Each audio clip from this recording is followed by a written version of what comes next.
Chance পাইনি miss. তাতে কি হয়েছে? তুমি কি করতে যাচ্ছিলে? আমার এই জীবন রাখার কোনো মানে হয় না। আমি আমার এই জীবন আর রাখবো না, আমি এই সিদ্ধান্ত নিয়েছি। রিফাত, আত্মহত্যা কি সবকিছুর সমাধান? আমি জানি না, আমার মাথা এখন কাজ করছে না। তুমি জানো এটা তোমার জীবনের কত বড় একটা ভুল কাজ? আমি জানি না মিস, আমি কিচ্ছু জানি না। তুমি জানো তোমার মা বাবা তোমার জন্য কত কষ্ট করে? তুমি তাদেরকে ভুলে যেয়ে নিজের জীবন শেষ করে দিতে চাচ্ছ? আত্মহত্যা একটা ট্র্যাজেডি, এটা তোমার জীবনের সমাধান নয়।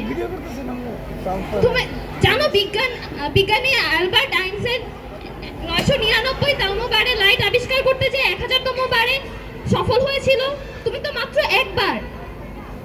এটা তার কাছে কিছুই না। আমি আজ বুঝতে পেরেছি মৃত্যুই সব সমস্যার সমাধান নয়।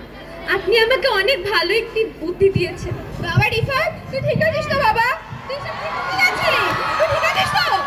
আমি ঠিক আছি, আমি ঠিক আছি মা, আমি ঠিক আছি। আমার আর কিচ্ছু চাই না বাবা, তোর মুখের হাসি আমার সব। আমার আর কিচ্ছু চাই না। তুমি যে তোমার ভুল বুঝতে পেরেছো, এটাই অনেক। হ্যাঁ বাবা, আমি আমার ভুল বুঝতে পেরেছি। সব সময় উপরওয়ালার উপর বিশ্বাস রাখা উচিত। যেটা ভাগ্যে আছে সেটাই হবে। জীবন অমূল্য, স্বপ্ন ভাঙলেও মানুষ ভাঙে না। ধন্যবাদ।